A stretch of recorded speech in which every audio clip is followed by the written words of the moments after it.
Welcome back to the Wirex Podcast. In this episode, we're asking, is blockchain the final nail in the university coffin? Joining us is Will Fan, CEO of NewCampus and Council at Open Campus, a voice at the forefront of education's reinvention. From smart credentials to decentralized learning, this convo might just make you rethink everything you thought about getting ahead. Welcome, Will. So excited to be here. Thanks so much for having me, Liana. Great topic, and I'm sure it's going to be a great conversation. Thank you so much for being here. So maybe let's start with, your professional background and how you got to where you are. So I've been in the education space for over a decade now, but my previous life actually started in traditional corporate. Previous life was a consulting and in banking sector. So if I would fast forward back to 2014, what got me interested in startups was really trying to figure out how could I explore new careers outside of a very traditional career path. And this is, something that a lot of corporate professionals go through when it comes to pivoting, evolving, realigning their personal and professional goals. And so, I really dived into the business world.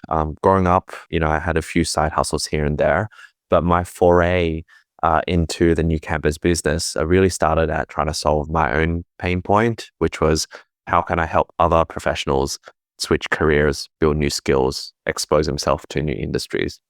Fast forward to 2025, we've worked with over 200 universities.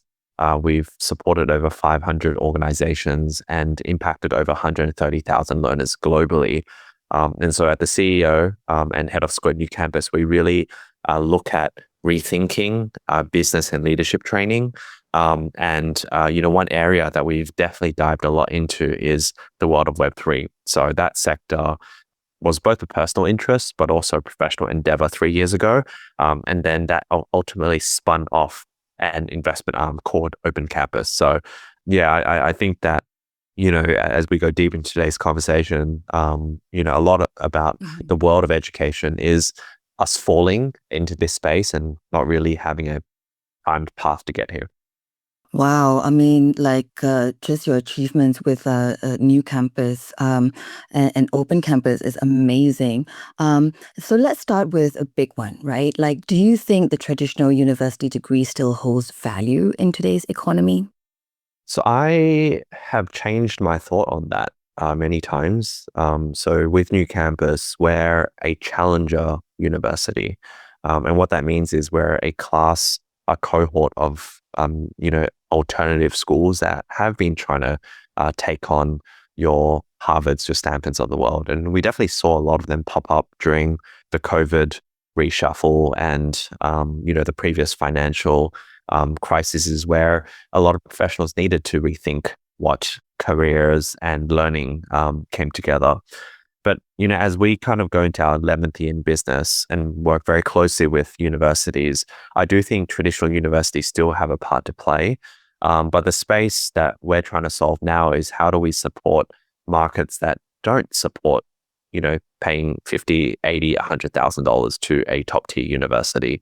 And so I do think at the end of the day, the world is getting wider, but education still remains relevant. So whether or not it supports your traditional careers, that's one track to talk about. But an area that I'm very obsessed in is how do we support frontier markets where folks just wouldn't even have access to these careers and opportunities in the first place. Yeah, I love that because, that there is an accessibility issue, right, with education, and also the world is changing, with the advent of AI and just so many things, right?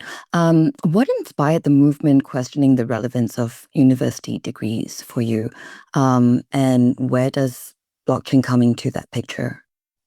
So the early iteration of NewCampus actually built programs with unis. We did that in 2015, 2016, where we actually found a lot of success co-creating alternative courses with unis in Australia, in UK, in the Middle East. And so, this was the emergence of alternative technologies and career paths like data science, like digital marketing. Believe it or not, that was still an emerging concept then. Now it's mainstream.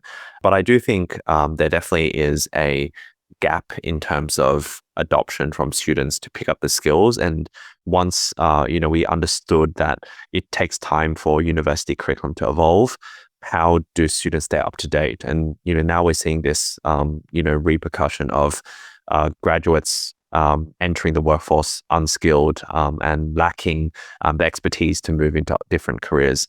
I think the conversation around blockchain is also still quite recent, right? And if we think about the new emerging industries that have you really accelerated in the past 24, 48 months is AI and Web3. And so a big part of the work that we're doing with the universities right now is A, how do you actually nurture talent to support these new industries?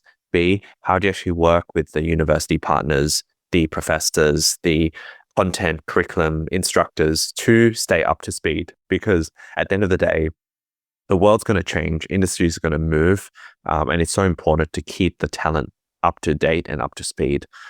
Maybe one final point before I pass the baton over to you, Liana, is, with blockchain, obviously creating a lot of value outside of the financial sector, we actually see a lot of interesting application and utility that we've been building, especially when careers, the workforce, remote working has made learning more decentralized. So I do think there's also a technology play that's been quite exciting. Yeah, that's really amazing. And was there a lot of pushback from the universities in the beginning? And what are the main pain points or inefficiencies that you see in the current higher education model, right? That maybe decentralized solutions could solve. Yeah, I'd love to hear your thoughts on that. So two of the slowest moving industries in the market is healthcare and education. And the main reason is because regulation, bureaucracy, the hierarchy of institution. And so, when we first started building programs with universities, it took us 2 years to even deploy a course. And if you actually think about, let's say 2027 from now, who knows what career paths industries are going to be building on top of AI and the Web3 world. And so when you kind of do that math does not math when it comes to upskilling and preparing the next generation of workforce to enter.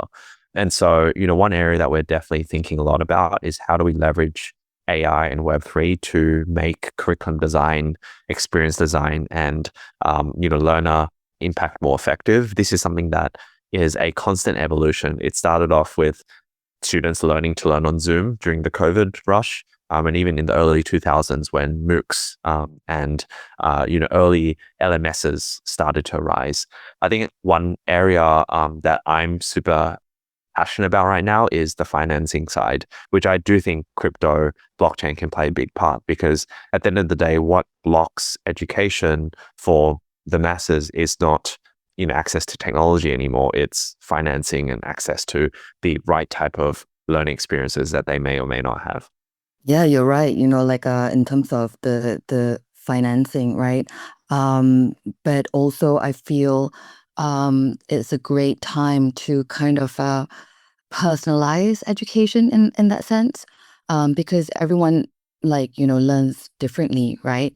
And I think it's a really amazing thing that's happening with the whole personalization. Um, could decentralized education platforms replace formal institutions, or are they better seen as a complement? I don't think the centralized education platforms even have a seat at the table at the moment. But I will talk about some of the edtech platforms that have been trying to make a run. So think of your Udemy's, your Coursera's, even though they've been very effective, very impactful in markets like the Middle East, like Africa's, like the Southeast Asia's, you still have social hierarchy, putting pressure on going to a traditional university or private education.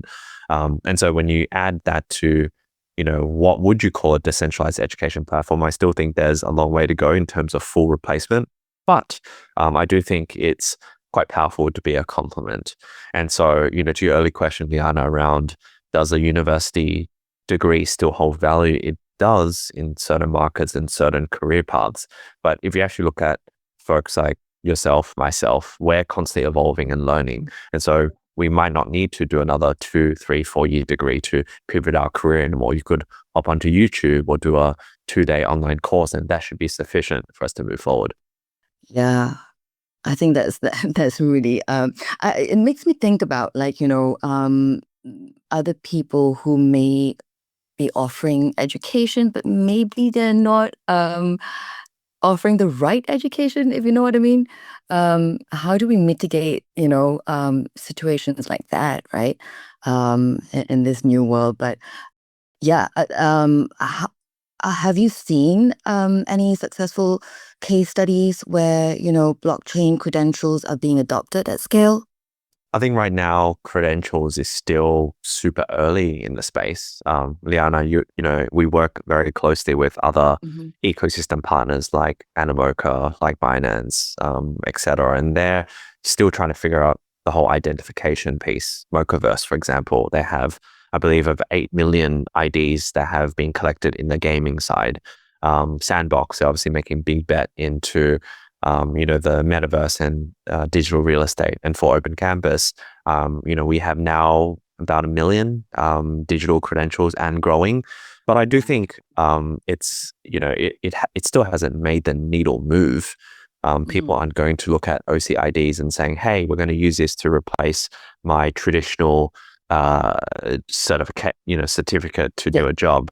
That said, though, we've been making a big bet into our portfolio companies that have shown progress in this space. So we've, I've been running a lot of campaigns, programs supporting traditional Web2 companies entering Web3. And so these teams, these companies have already supported over 28 million learners collectively. And so if you look at the Wow. credentials that they've created, it's starting to challenge status quo. So I do think, we're still a few years away where you could rock up to a, job interview with your, on-chain certificate. But I do think there are Mhm. stepping stones that have been put into place. Yeah, and I always say this, right? We're still building the plane while flying it, you know. Um, and how are employers responding to blockchain-based credentials? I mean, just to run off what you were saying earlier, and Web3 native education certificates, like, how are they responding to that? I think Web3 native companies have definitely learned a lot about the freelancer market. So if we Mm. think a lot about careers that we're seeing in the Web3 world that we're in, whether it's technologists or community managers or KOLs, that really comes down to your expertise, your pedigree, and your portfolio of work. Does that actually need to be on chain? Probably not right now, but I think Mm. we're eventually moving to that direction where it should feel seamless versus being super clunky. Maybe another comparable to take a look at is a company called Credly, by Pearson. And so they've amassed something like 200 million credentials. Quote me on the concept, not the number. But, they've actually seen a lot of success in, building up their own private credential system. So I do think eventually employers will move this direction. And I think Web3 projects, companies are trying to smarten up and step up their verification process. But the technology and infrastructure is still so early. But what I'm excited to see is a lot of the employees that we work with in our network are very positive. But again, the proof will be in the pudding when they actually recruit someone that has gone through a verification system that we put in place. Right. Yeah. And it'll be really interesting to also see, how, in a way, this gets standardized, right? And gets accepted widely, how can blockchain help prove real world skills, in a way that's trusted yet not gamed or inflated? Because as you know, people love to inflate the skills. I think probably the biggest inflation right now is LinkedIn. Is LinkedIn, right? Really? And if you look at some of the features within LinkedIn, whether it's Yeah. pumping your skills or pumping your side quests, careers, or pumping the testimonials, that can also be gamed. And I think LinkedIn over time has lost relevance because powered by AI content creation as well as asking mates to embellish your profile. And there was actually a article that came, I think, 6, 9 months ago about the entire persona of this professional who staged her end-to-end Stanford degree. So I do think that whole verification piece is a missing gap, but it's also not a painkiller issue. And so, Mm. something, even though I'm here to talk about the work, the technology that we're building at Open Campus, it's safe to say that the market still is not ready to truly adopt this type of utility. And so, what's actually evolved in our thinking, Liana, is how do you actually focus on painkiller issues that crypto blockchain can support? So, for example, we're making a big bet into the student loan space because as a foundation, you can make access to finance, more acceptable in markets like Africa, in the Middle East, in Southeast Asia, of which you can then package skills recognition or certifications on the underlying of that. And so I do think it's not just hey, did you finish this course stamp on on chain, but how do you actually solve real problems and then package it around certifications and credentials? Yeah, that's so cool because that's also empowering, right? And I'd love to hear a little bit more about the student loans and how it might work. So in terms of like with their skills, I'm also thinking about the impact, right? Like that it's long term and that it can be measured over time. So I guess it's like an investment to that particular student then. Is it? Is that how Yeah, it so works? I think there's like a few merging themes that is happening at the moment. One is, the US, for example, the student loan market is over 3 trillion. That's a huge market that is super chaotic. It's crippling a lot of Mhm. professionals and students that are trying to move forward in their life and career. And so if you actually dissect that, you have the banking infrastructure that is charging enormous student rates that eventually drag out into the decades of someone's career. And then secondly, again, it comes down to access. Not everyone can afford to, Mm. go to these financial infrastructures and even get those loans in the first place. I think, when we even expand that scope outside of the US, you have markets like Philippines, Indonesia, where, we have portfolio companies that have worked with loan sharks. And, that get scary to send your kid to school. And so where we actually think, could be a really exciting space to innovate is how do you leverage cryptocurrency like the EDU token to back real world assets? That is the student loan model. It helps with building sustenance for the foundation. It helps with Mhm. creating impact for the students. And ultimately, it allows us to create credentials and learner profiles on chain because it's part of the DNA that you're designing. So I do think, it took us over 18 months to evolve this model. But yeah, right now we're already implementing and scaling it across our portfolio companies. That's amazing. It makes me think of, like in the art world, patronage, right? Like you have a couple of people who will be your guarantors and just empower you and support you. Yeah, it's so interesting to see how this landscape is changing. If you had to rebuild the university system from scratch, right? What's the first thing you'd throw out? I think, as we kind of move into this AI world, Mm. one thing that's quite interesting in the business side is you no longer need to have a fleet of 500, 1,000 employees to be running an organization or an education institution. And so, with, Sam Altman betting that in the future there'll be a one-person unicorn, I actually think that there'll be eventually a one-person university. And so that's quite interesting to look at, because if you can create AI agents to create content, if you could have freelancers teach curriculum, if you could have, long-winded thinking metaverse to house those, IRL or hybrid IRL conversations, that allows students to significantly reduce their costs and hopefully increase the efficacy of the content and learnings that they receive. So I'm already doing this with our school. We serve, over 130,000 managers and leaders in our network, but our team is less than 30. And so I do think AI can significantly accelerate the work that you do, but more importantly, increase the impact and efficacy that you provide to the end learner. Yeah, that's so cool. And yeah, my brain is just going ting, ting, ting, ting, ting, ting, ting, thinking of ideas, right? And how that might look like. That's awesome. And is there anything else you'd like to add before we wrap up the conversation? I think, Liana, we obviously talked a lot about your work with us as a creator, as a storyteller, as a thought leader.